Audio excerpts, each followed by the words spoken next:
नमस्कार, डॉक्टर डिम्पल त्यागी चैनल में आपका स्वागत है।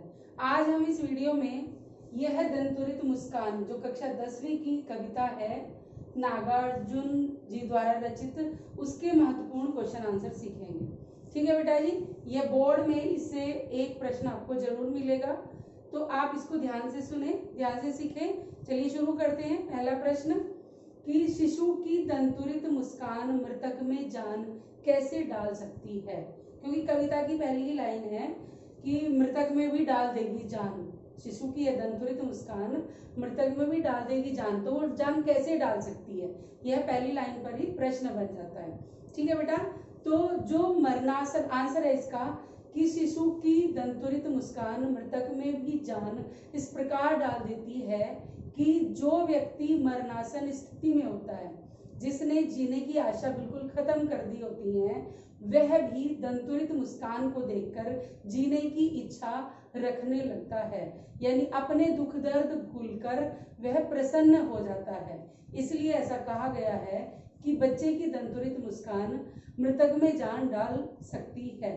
ठीक है बेटा, दूसरा प्रश्न है, कवि ने शिशु की मां को धन्य कहकर अपनी किस भावना को व्यक्त किया है।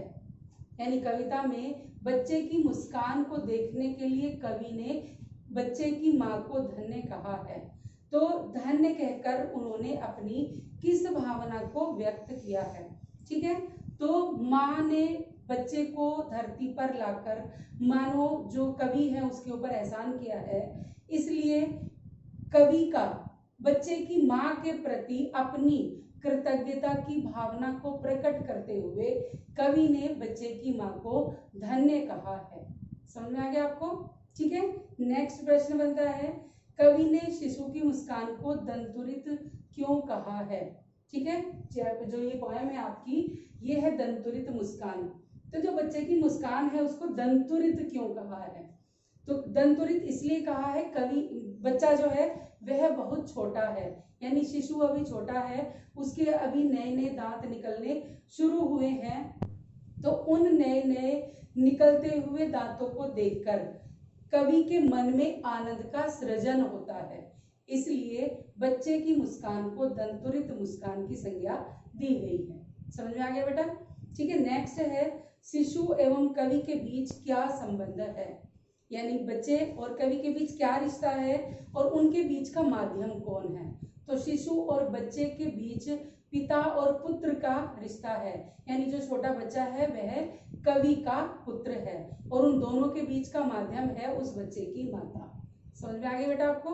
ठीक है, क्यों है माता, क्योंकि वही उस उस बच्चे को पृथ्वी पर लाने का जो कार्य है वह उस माता का ही है, यानी वह उसकी जन्मदात्री है, इसलिए माध्यम माँ है और कवि शिशु के पिता हैं। नेक्स्ट प्रश्न बनता है इसमें, धूल मिट्टी से सने बच्चे झोपड़ी में खेलते कैसे लगते हैं। छोटा बच्चा मिट्टी में खेलता है तो कवि को वो कैसा प्रतीत होता है, यानी कवि को वह ऐसा प्रतीत होता है कि मानो कमल का फूल तालाब छोड़ करके उसकी झोपड़ी में खिल गया हो, क्योंकि जो कमल होता है वह भी कीचड़ में खिलता है, और धूल मिट्टी में सना हुआ बच्चा, कीचड़ में सना हुआ बच्चा मानो उसे कमल के समान सुंदर और मन को आनंदित करने वाला प्रतीत होता है। समझ में आ गया बेटा आपको यहाँ तक?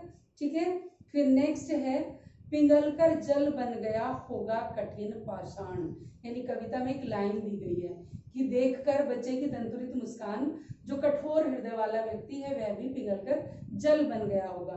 ठीक है, इसका आशय स्पष्ट करना है, तो कठोर हृदय वाला व्यक्ति भी पिघलकर जल बनने से अभिप्राय है सरल स्वभाव वाला हो जाना, अर्थात बच्चे के प्रति सहानुभूति उसके मन में उत्पन्न हो जाना, या फिर यूं कह लीजिए कि दयालु बन जाना। ठीक है, तो कठोर हृदय वाला व्यक्ति भी बच्चे की दंतुरित मुस्कान देखकर, क्यों, क्योंकि बच्चे की मुस्कान निश्चल होती है, निष्कपट होती है। ठीक है, तो इसलिए वह भी सरल हृदय वाला बन जाता है। नेक्स्ट है, कवि ने स्वयं को अन्य क्यों कहा है, क्योंकि कविता में कहा है कि मैं अन्य, मैं इतर, यानी खुद को उसने अन्य कहा है, अन्य माने दूसरा।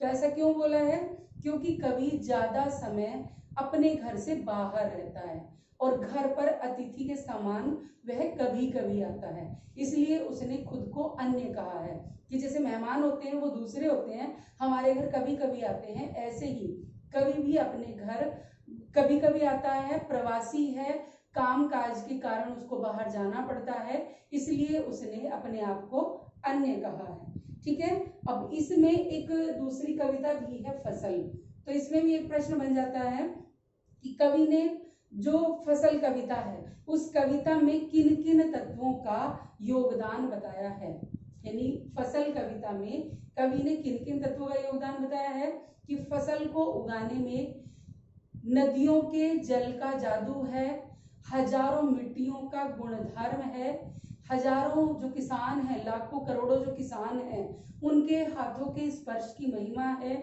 और सूरज की किरणों का रूपांतर है, और हवा का सिमटा हुआ संकोच है। ठीक है, तो इन सभी के संयोग से, इन सभी के सहयोग से, किससे, मिट्टी से, पानी से, किसानों की मेहनत से यानी लोगों की मेहनत से, सूर्य की किरणों से और हवा से, सबसे मिलकर फसल का निर्माण होता है।